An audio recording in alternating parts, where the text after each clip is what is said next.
Horror कहानियां थी। रहस्यमयी गर्भ। 60 वर्ष की उर्मिला शहर के बाहरी हिस्से में अपने छोटे से घर में अकेली रहा करती थी। एक रात शहर में बहुत जोर का तूफान आया। जोर जोर से हवाएं और आंधी तूफान के साथ तेज बारिश होने लगी। उन आवाजों को सुनकर कोई भी घबरा जाता, लेकिन उर्मिला घर के सारे खिड़की दरवाजे बंद कर गहरी नींद में सो रही थी। रात के लगभग 12 बजे होंगे कि किसी ने उर्मिला के घर का दरवाजा खटखटाया। दरवाजे के खटखटाने की आवाज सुनकर उर्मिला की नींद खुलती है। आखिर इतनी रात को कौन आया होगा?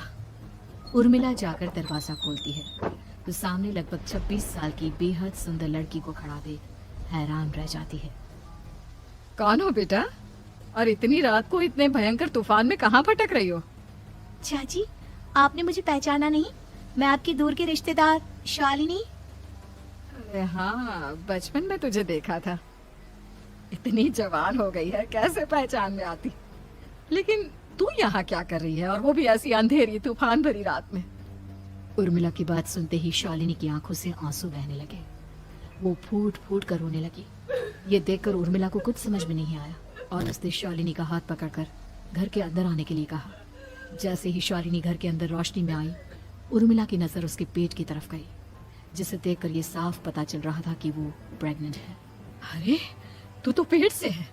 ऐसी हालत में इतने भयंकर तूफान में आधी रात को बाहर भटक रही है। आखिर बात क्या है बेटा, मुझे सब कुछ साफ साफ बता। क्या बताऊं चाची, ये सब जिसकी वजह से हुआ है उसके बारे में बताने में भी मुझे शर्म आती है। मैंने घर वालों की मर्जी के खिलाफ जाकर एक लड़के से शादी कर ली थी, पर वो शादी के 1 महीने बाद ही मुझे छोड़कर चला गया।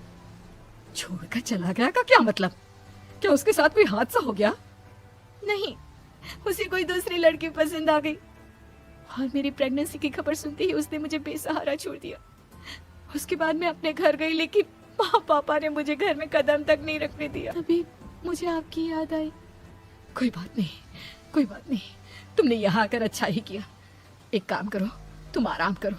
वैसे भी ऐसी हालत में इतना घूमना फिरना और इस तरह आधी रात को बाहर भटकना ठीक नहीं होता। प्रेग्नेंट औरत को आधी रात को घर से बाहर नहीं निकलना चाहिए। बुरी आत्माएं उस पर अपना असर दिखा सकती है। और इतना कहकर उर्मिला ने शालिनी को एक दूसरे कमरे में जाकर आराम करने के लिए कहा। लेकिन जैसे ही शालिनी अपने कमरे में जाने लगी, अचानक से उर्मिला ने उसे रोक लिया।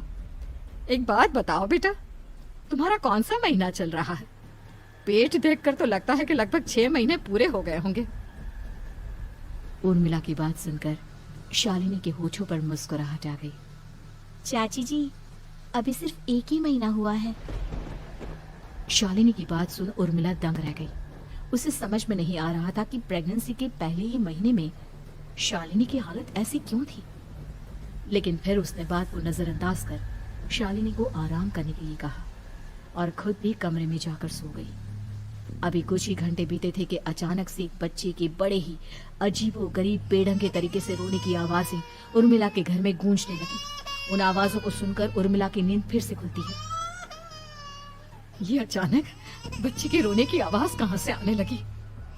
उसने उठकर चारों तरफ देखा, पर वहां उसे कोई नजर नहीं आया। उर्मिला घबराते हुए शालिनी के कमरे में गई तो वहां उसे कमरे की दीवार पर एक बेहद खौफनाक साया नजर आया, जिसे देखकर उर्मिला बुरी तरह से घबरा गई।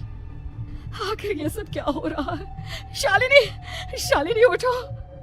उसने जोर जोर से आवाज देकर शालिनी को जगाने की कोशिश की, लेकिन ऐसा लग रहा था जैसे उसकी आवाज शालिनी तक पहुंच ही नहीं रही थी।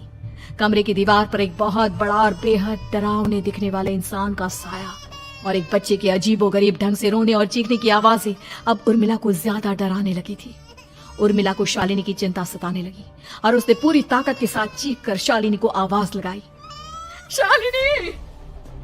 तभी अचानक सब कुछ एकदम पहले जैसा हो जाता है और उर्मिला की आवाज सुनकर शालिनी की नींद खुलती है। क्या हुआ चाची, आप इतनी तेज क्यों चिल्ला रही हैं? आप ठीक तो है ना? अभी मैंने तुम्हारे कमरे में कुछ अजीब सा देखा। तुम ठीक हो ना शालिनी? मुझे यहाँ एक बच्चे के रोने की आवाजें आ रही थी। लगता है आपको मेरी कुछ ज्यादा ही चिंता हो गई है। आपने मेरी प्रेगनेंसी के बारे में कुछ ज्यादा ही सोच लिया होगा। मैं एकदम ठीक हूँ, आप आराम से सो जाइए। इतना कहकर शालिनी ने उर्मिला को फिर से अपने कमरे में जाने के लिए कहा और खुद भी जाकर सो गई। पर अब उर्मिला की आंखों से नींद गायब हो चुकी थी। अगली सुबह जब शालिनी उठी तो वो सीधा उर्मिला के पास आई। गुड मॉर्निंग चाची। तभी अचानक उर्मिला की नजर शालिनी के पेट पर पड़ती है, जिस पर नीले रंग से एक अजीब सी आकृति नजर आ रही थी। शालिनी, ये तुम्हारे पेट को क्या हुआ? मैंने इतनी औरतों को देखा है, ऐसा तो किसी के साथ नहीं होता।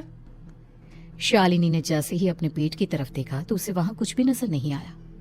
चाची कुछ भी तो नहीं है, सब कुछ एकदम नॉर्मल है। आपको क्या अजीब लग रहा है? इससे पहले कि उर्मिला उसके सवाल का कोई जवाब देती, अचानक से शालिनी के पेट में जोर जोर से दर्द होने लगा। वो बुरी तरह दर्द से तड़पने लगी। चाची, चाची। ये सब देखकर उर्मिला बहुत घबरा गई। उसने धीरे धीरे शालिनी के पेट को सहलाना शुरू किया, लेकिन शालिनी का दर्द कम नहीं हुआ। उर्मिला जाकर रसोई से पानी का गिलास लेकर आई और शालिनी को पानी पिलाने की कोशिश करने लगी। ले बेटा, पानी पी ले, तुझे आराम मिलेगा। ले ले। नहीं चाची, मुझे बहुत तेज दर्द हो रहा है। अरे थोड़ा पी ले बेटा। जैसे ही उर्मिला ने शालिनी को पानी पिलाया, उसने देखा कि गिलास में बचा पानी का रंग नीला पड़ गया और शालिनी की आंखें अजीब हो गई। उसके पेट पर बच्चे का एक डरावना चेहरा नजर आने लगा। ये सब देखकर उर्मिला की डर से हालत खराब होने लगी, पर तभी शालिनी का दर्द ठीक हो गया। बेटी, अभी तुम्हारा दर्द ठीक है तो ऐसा करो, तुम थोड़ी देर आराम कर लो। शालिनी को आराम करने के लिए कहकर उर्मिला तेज कदमों से चलकर घर से बाहर निकल जाती है और पास ही रहने वाली एक औरत कालिंदी के पास पहुंचती है। अरे उर्मिला बहन, बड़े दिनों बाद दिखाई दी, क्या हुआ? बहुत घबराई हुई सी लग रही हो, सब ठीक तो है ना? क्या बताओ कालिंदी बहन, मेरी एक दूर की रिश्तेदार आई हुई है। वो पेट से है और उसके साथ ना अजीब अजीब चीजें हो रही है। अब उर्मिला सारी बात कालिंदी को बताती है, जिसे सुनने के बाद काले जादू और तंत्र विद्या की माहिर कालिंदी एक ताबीज बनाकर उसे देती है। बहन, मुझे शालिनी पर किसी बुरी आत्मा का साया लगता है। ये ताबीज ले जाओ, आज रात को 12 बजे उसे पहना देना, फिर सब ठीक हो जाएगा। उर्मिला ताबीज लेकर घर वापस आती है और अब आधी रात के होने का इंतजार करने लगती है। जैसे ही आधी रात होती है, वो नींद में सोई शालिनी को ताबीज पहना शांति से अपने कमरे में आकर अपने पलंग पर लेट जाती है। अब सब ठीक हो जाएगा, ये सोचकर उर्मिला शांति की एक सांस ही लेती है कि तभी अचानक उसकी आंखों के सामने कुछ ऐसा आता है जिसे देखकर उर्मिला डर से चीखने लगती है। तुम कौन हो? कौन हो तुम? जाओ यहाँ से, जाओ जाओ यहाँ से। तभी उर्मिला की एक जोरदार दर्द भरी डरावनी चीख वहां पर गूंज गई। उर्मिला की आंखों के सामने एक बच्चा खड़ा हुआ था, जिसका पूरा शरीर किसी बूढ़े की तरह नजर आता था, लेकिन मुंह किसी नवजात बच्चे की तरह था। उसकी आंखें गुस्से से लाल थी और वो घूर घूर कर उर्मिला की तरफ देखा जा रहा था। कौन हो तुम? कौन हो? उर्मिला के चीखते ही वो बच्चा जोर जोर से रोने लगा। घबराकर उर्मिला ने अपने हाथों को अपने कानों पर रख लिया। उसकी समझ में नहीं आ रहा है कि आखिर ये सब उसके साथ क्या हो रहा है। कौन हो तुम? कौन हो? क्या चाहते हो मुझसे? जाओ जाओ यहाँ से, आखिर तुम हो कौन?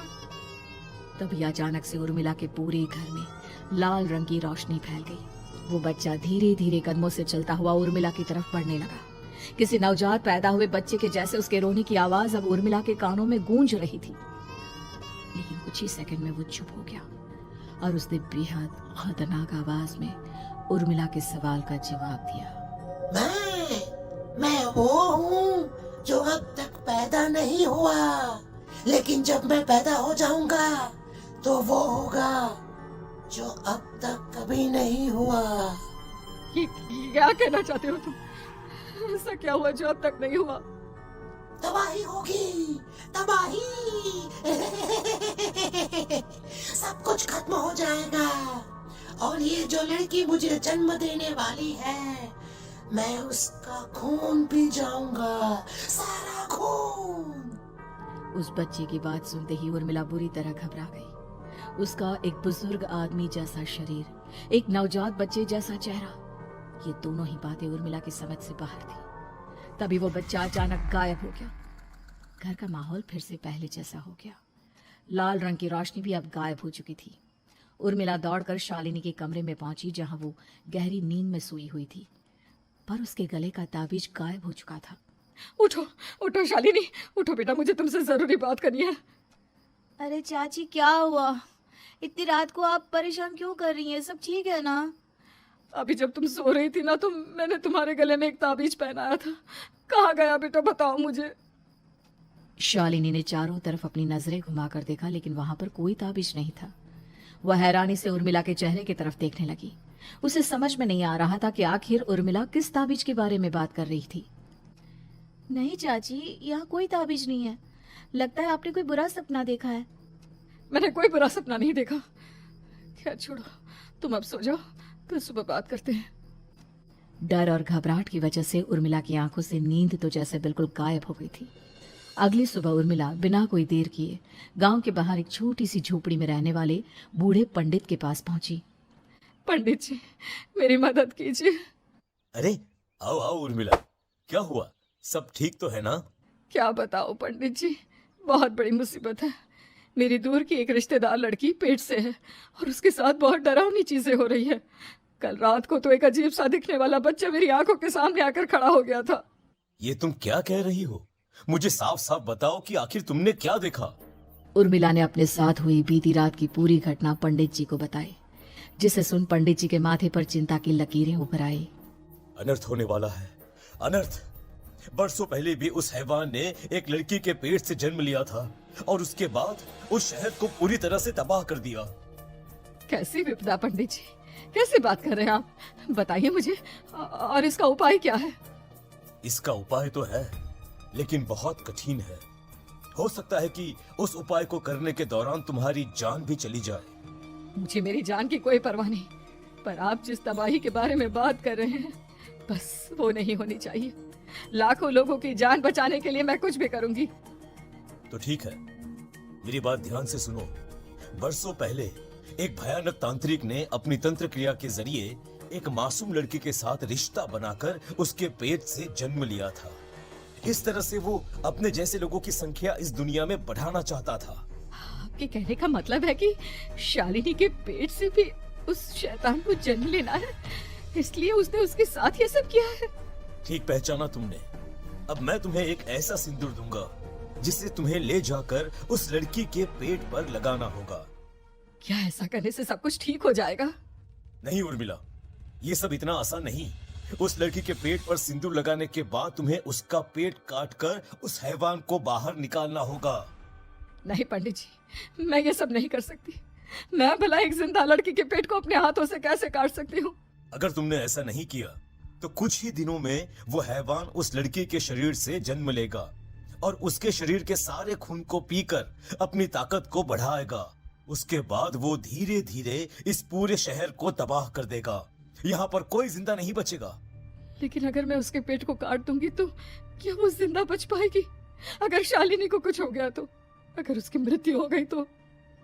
ऐसा कुछ नहीं होगा उर्मिला, तुम्हें अपने मन को पक्का करके ये काम करना ही होगा। सिंदूर लेने के बाद उर्मिला झोपड़ी से बाहर निकलने ही वाली थी कि तभी पंडित जी ने उसे पीछे से आवाज देकर रोका। उर्मिला, उस लड़की का पेट काटकर हैवान को बाहर निकालना ही काफी नहीं होगा। तुम्हें ध्यान रखना होगा कि ये सब करते हुए उस बच्चे का जो आधा बूढ़े का शरीर है उस पर सिंदूर की एक बूंद भी ना लगने पाए, क्योंकि अगर ऐसा हुआ तो वो तुम्हें और बाकी सबको कच्चा खा जाएगा। पंडित जी की बात सुन उर्मिला की आंखें फटी रह गई और उसके शरीर में डर की लहर दौड़ गई। फिर भी उसने हिम्मत की। ठीक है पंडित जी, मैं पूरी कोशिश करूंगी कि मैं उस हैवान को वहीं के वहीं खत्म कर पाऊं। इसके बाद उर्मिला तेज कदमों के साथ घर वापस आती है। दिन बीतता है, रात का अंधेरा छाने लगता है।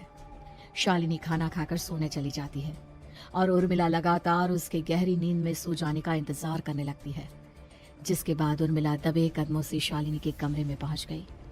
मुझे ये करना ही होगा। अब उर्मिला ने धीरे धीरे शालिनी के पेट पर पंडित जी का दिया सिंदूर लगाना शुरू किया। उर्मिला के हाथ बुरी तरह से कांप रहे थे। उसके एक हाथ में चाकू था जिससे वो पेट काटने वाली थी। उर्मिला ने एक नजर शालिनी के चेहरे की तरफ देखा और फिर डरते हुए उसके पेट पर चाकू चलाना शुरू किया। कमाल है, मैं इसका पेट काट रही हूँ और ये आराम से सो रही है। इसे दर्द नहीं हो रहा क्या? तभी अचानक उर्मिला के कानों में बच्चे की रोने की आवाज सुनाई देने लगी। उसने घबराकर चारों तरफ देखा पर वहां पर कोई नहीं था, बस रोने की आवाज लगातार आ रही थी। उर्मिला बिना रुके लगातार शालिनी के पेट को काट रही। उसे इस बात का भी ध्यान रखना था कि सिंदूर बच्चे के बूढ़े आदमी वाली शरीर के हिस्से पर ना लगे। कुछ ही देर में वो हैवानी बच्चा उर्मिला के हाथों में था। उसने बड़ी ही सावधानी से उस बच्चे को बाहर निकाला और पंडित जी के कहे अनुसार उसे घर से दूर जलाने के लिए ले गए। पर तभी उसके सामने वही बूढ़े शरीर और बच्चे के चेहरे वाला बच्चा आ गया। अपनी गोद में और सामने भी बच्चे को देखकर उर्मिला हैरान रह गई। मुझे मारोगी? मुझे इतनी हिम्मत कैसे आ गई तुम्हारी? तुम पैदा नहीं हुए हो और मुझे पता है जब तक तुम्हारा जन्म नहीं हो जाता तो मुझे कुछ नहीं कर सकते। इतना बोलते ही उर्मिला तुरंत उस बच्चे को घास के ढेर पर फेंक कर उसमें आग लगा देती है, जिसके तुरंत बाद वो बूढ़े आदमी के शरीर और बच्चे के चेहरे वाला अजीब तांत्रिक का भूत भी वहां से गायब हो जाता है। कुछ देर बाद उर्मिला घर पहुंचती है तो वो ये देखकर हैरान रह जाती है कि शालिनी का पेट अपने आप जुड़ चुका था। शुक्र है भगवान का और उन पंडित जी का, अब सब ठीक हो जाएगा। सुबह शालिनी सोकर उठती है तो अपना पेट देख बुरी तरह घबरा जाती है।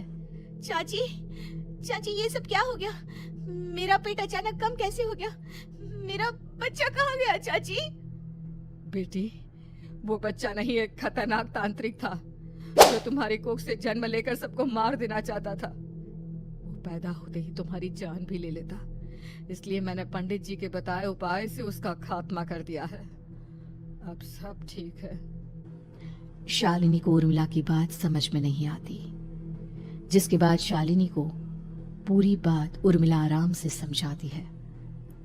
अब वो दोनों ही भगवान का शुक्र अदा करती हैं और एक साथ रहने लगती हैं।